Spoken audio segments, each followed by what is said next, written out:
Assalamualaikum warahmatullahi wabarakatuh, Bapak-bapak, Ibu-ibu sekalian. Semoga tetap dalam kondisi sehat dan penuh semangat.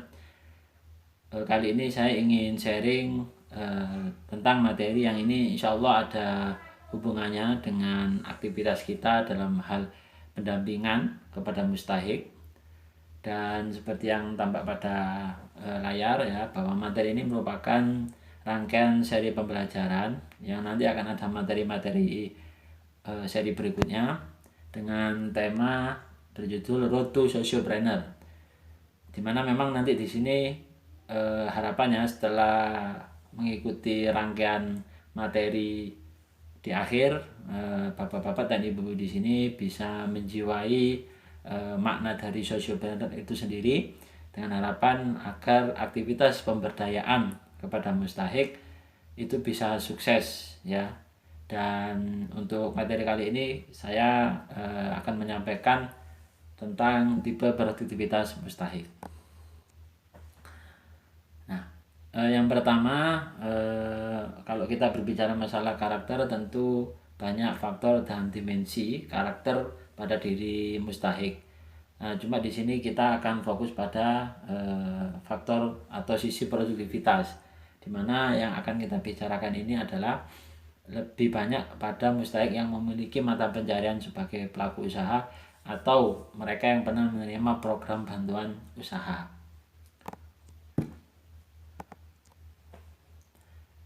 Ada 4 tipe karakter mustahik berdasarkan perspektif produktivitas ya. Di sini kita bagi 4 berdasarkan pengalaman kami. Yang pertama, kita mengklasifikasikannya dalam tipe mustahik produktif, yang dimana karakternya itu punya pengalaman usaha, punya semangat untuk belajar atau semangat maju, kemudian punya karakter amanah atau bisa diandalkan.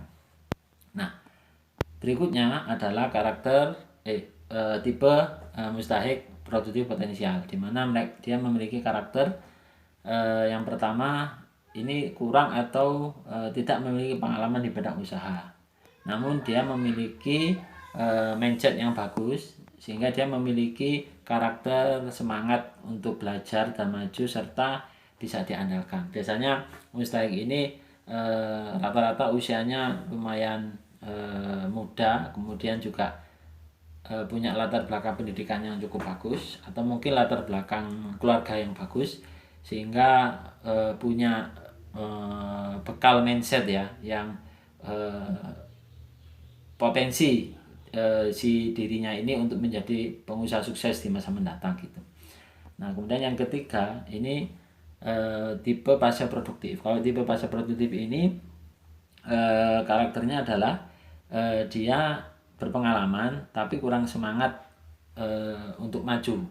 Biasanya tipe mustahik pasca produktif ini adalah mereka yang usianya memang sudah lanjut ya, sehingga kadang mereka itu susah untuk maju karena merasa sudah cukup ya, atau mungkin kemampuan belajar juga sudah menurun dan sebagainya.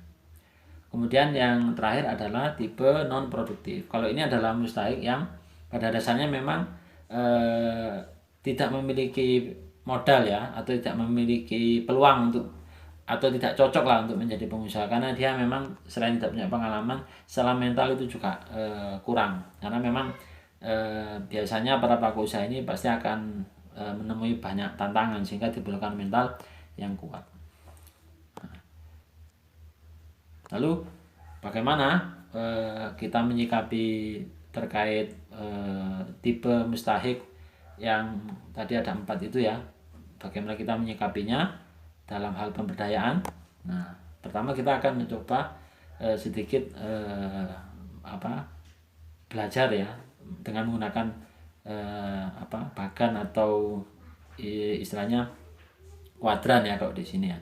Jadi di sini 4 tipe mustahik tadi itu mereka berada pada posisi yang ada di kuadran ini.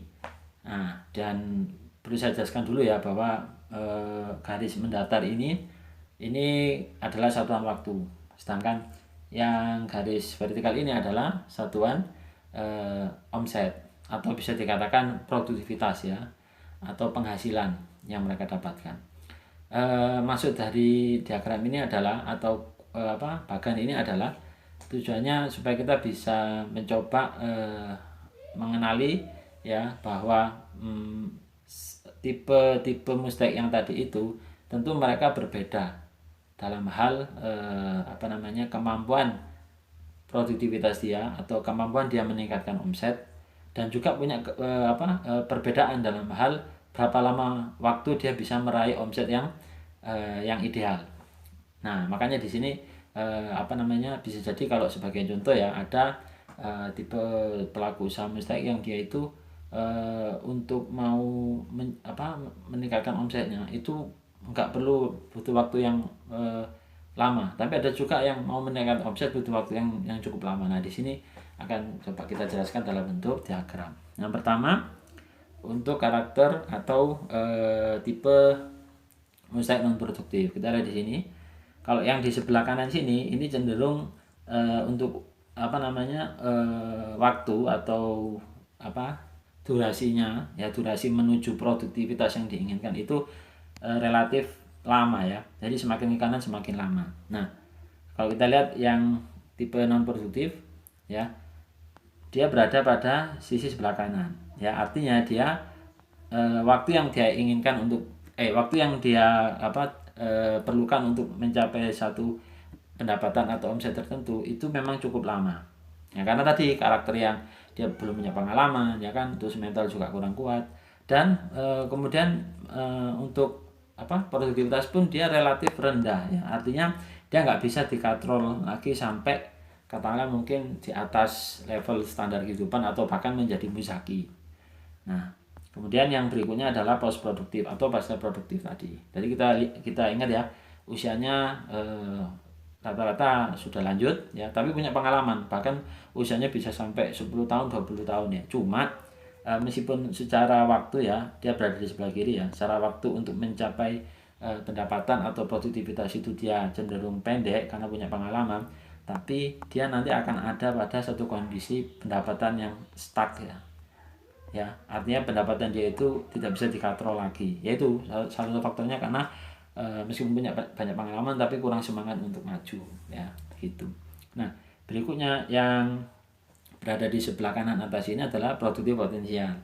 Kita lihat ini juga waktunya relatif lama, namun dia masih ada peluang untuk mendapatkan hasil yang optimal dalam hal masalah omset atau pendapatan. Artinya meskipun agak lama, tapi ini sebanding lah ya dengan waktu yang lama ini, dia bisa memperoleh pendapatan yang cukup bagus. Kenapa ya? Karena itu tadi, meskipun belum yang menyebabkan dia agak lama karena memang kurang pengalaman, dia harus banyak belajar. Cuma istilahnya karena mindsetnya bagus, dia punya bekal untuk menjadi pengusaha sukses, dia masih ada peluang untuk bisa terus menaikkan pendapatannya hingga jadi muzaki seperti itu. Nah, yang terakhir adalah yang sebelah sini. Nah, ini yang paling the best ya, tipe yang paling the best. Kenapa? Karena kita lihat dia bisa mencapai produktivitas yang tinggi dan dengan waktu yang ya cenderung relatif cepat. Karena itu tadi punya pengalaman, punya mindset bagus untuk maju. Bahasa sederhananya, untuk tipe mustahik seperti ini sebenarnya tinggal sedikit sentuhan ya. Nggak perlu tenaga ekstra, tapi sedikit sentuhan dia bisa kemudian meningkatkan produktivitas seperti itu. Nah, dan mungkin ini yang perlu saya sampaikan, ini juga berdasarkan pengalaman ya. Jadi ini teori berdasarkan pengalaman bahwa dalam perlakuan kepada tipe-tipe mustahik ini paling tidak kita bisa menerapkan kaidah proporsi ya. Kita lihat di sini proporsi. Bapak-bapak, ibu-ibu kalau lihat ya di sini saya baginya paling tidak pada 3 ya, ilmu, modal, dan juga pendampingan. Kalau kita lihat di sini nih, untuk pendampingan ini lumayan nggak begitu banyak mengeluarkan energi ya, atau nggak perlu banyak mengeluarkan biaya untuk pendampingan, karena sejatinya mereka ini sudah siap untuk lepas landas lah bahasanya. Makanya kenapa kita seperti ilmu dan modal, bahkan modal ini nggak apa-apa kita kasih cukup besar ya kalau seandainya kita ada dananya. Berikutnya untuk yang potensial, ini pun juga kita lihat di pendampingannya juga sama, karena dia memang sudah punya mindset bagus, sehingga kita itu mendampingi dia itu relatif mudah gitu loh, mengarahkan dia, memberi masukan begini ya, yang mungkin yang sering kita lakukan dalam aktivitas silaturahim dengan dia ya, atau kunjungan ke rumahnya atau bagaimana. Nah, cuma ya ini kita pastikan dia mendapatkan banyak banyak bantuan dalam bentuk ilmu, misalkan dengan mengikutkan pada pelatihan atau seminar dan sebagainya, karena sudah punya mindset bagus ya, istilahnya kapasitas otaknya sudah bagus, tinggal dimasuki dengan perbendaharaan ilmu sehingga akhirnya bisa menjadi sebuah ilmu terapan untuk usahanya gitu. Nah, cuma untuk modal nggak usah banyak-banyak. Kenapa? Karena memang tipikal seperti ini memang cenderung mereka ini kebanyakan adalah pemula. Kalau pemula itu bagusnya memang jangan diberi modal banyak, tapi dia cukup dengan modal yang kecil, tapi kemudian yang penting dia atur dan kelola modal itu dengan baik. Apalagi banyak juga para pelaku usaha itu yang mereka itu melakukan usahanya itu awalnya malah nggak punya modal, karena memang bagi yang pemula itu bagusnya jangan memperbanyak operasional dulu, tapi memperbanyak jaringan dan pelanggan ya. Nah, dan modal nggak harus ada, bisa dengan kolaborasi, misalkan dengan mengambil barang dari orang lain dan sebagainya. Nah, yang berikutnya adalah post produktif. Kalau post produktif ini kita lihat ya, pendampingannya cukup lumayan ini, karena memang dalam hal masalah mengarahkan, mengedukasi itu, karena ya tingkat penangkapannya atau daya tangkap dari mistake-nya itu nggak seperti tipikal yang ini, otomatis kita harus ada tenaga agak ekstra ya. Nah, kalau untuk ilmu dan modal pun juga kita kasih yang hampir 50-50 sama, tapi cenderung kecil ya. Kalau bisa jangan banyak-banyak. Kenapa? Karena itu kita bisa memprediksi bahwa pendapatan dia itu nanti akan stuck di satu titik tertentu. Ibarat kata ya, kita itu sayang aja kalau memberi modal terlalu banyak. Kita pastikan yang penting usahanya bisa berjalan dan paling tidak sedikit naik. Nah, terakhir adalah untuk yang tipe non produktif. Kalau ini jelas ya, pendampingannya 90%. Nah, ini harus tenaga ekstra karena mental belum ya kan, pengalaman nggak ada. Dan ini juga mungkin rata-rata usianya juga udah lanjut usia. Makanya kenapa kalau tipe seperti ini ya kebanyakan cocoknya bantuannya charity saja ya.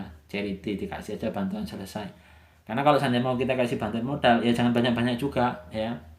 Ilmu juga jangan banyak-banyak, karena ya buat apa? Karena ya seperti misalkan kita ngajak mereka yang secara mental usia sudah lanjut, kita ajak ke seminar ya kan, bisa jadi malah nggak bermanfaat ya, nggak mendapat apa-apa seperti itu, karena memang belum memiliki bekal atau mungkin modal intelektual lah seperti itu. Dan sekali lagi di sini saya bukan bermaksud untuk mendikotomikan, tapi memang ya inilah mungkin langkah bijaksana yang harus kita ambil agar kita bisa lebih cerdas dalam hal melakukan pendampingan. Jadi itu Bapak Ibu sekalian, sekali lagi terima kasih atas perhatiannya. Itu saja, terima kasih. Wassalamualaikum warahmatullahi wabarakatuh.